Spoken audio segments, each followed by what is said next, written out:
Normally, upholding the law made Safire feel good and right and worthy. This time, it made her one of them. The lumina who beat women in the street. The empress who executed people without a trial. Safire quickly glanced around the table. Rafe was deep in conversation with Caspian. Roa had the empress talking about the blight. What if she's right? Safire thought of Eris's question on the balcony. What if I'm not one of the good soldiers? She swallowed, suddenly seeing herself through different eyes. What if I'm one of the bad ones? Safire.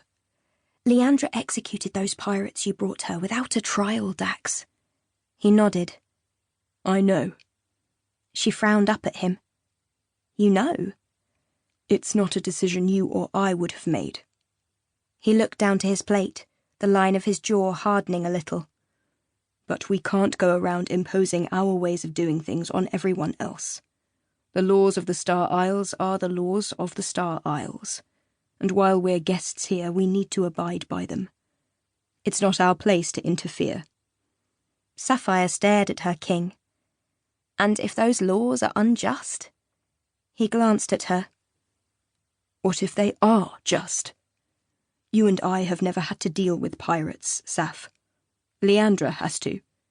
There may be good reason for not giving them trials. Safire felt her body was turning to stone. Are you listening to yourself? She whispered. Dax had never cared if Safire challenged him. In fact, he welcomed it. He always wanted her opinion, most especially when it was contrary to his, because he respected and admired Safire.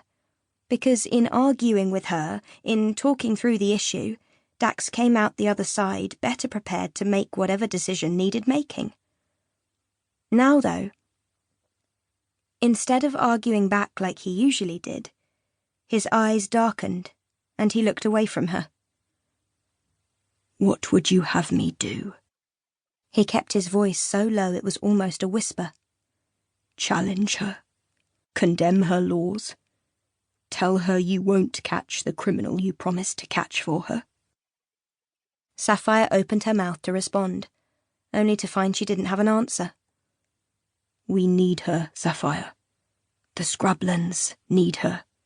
Without those seeds she's promised us, hundreds of thousands will die. Tell me those lives matter to you. Safire's throat burned. Of course they mattered to her. How could he ask her that? Because if they mattered, she realised, I would put them first, above Eris. People were starving to death.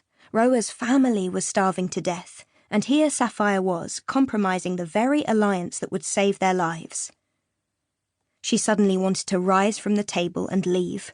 Not just the grand ballroom, not just the citadel, but Axis itself. This city, these islands, they were twisting her into someone she wasn't.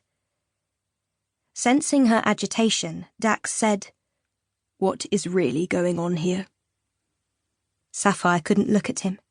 She couldn't look at any of them.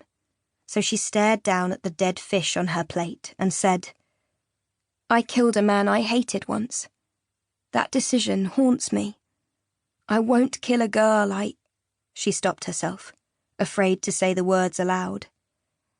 Dax turned to her a little more, casually resting his elbow on the top of his chair as he reached for his goblet. But he didn't drink. He was trying very hard not to draw attention to their conversation, but his gaze was sword sharp. Saf, he said gently. This is the same thief who ran you ragged back in Firgaard. All you wanted was to lock her up. Safire studied the fish's blackened scales and limp fins as she thought. Things have changed since then. She tortured you on Jemson's ship. Actually, Safire said, knowing she was grasping, she had other people do the torturing. She thought of Eris watching as Jemson's men dunked her head again and again into the water, trying to break her, to force information out of her. Dax threw her a strange look. Safire. She was losing him. She could hear it in his voice.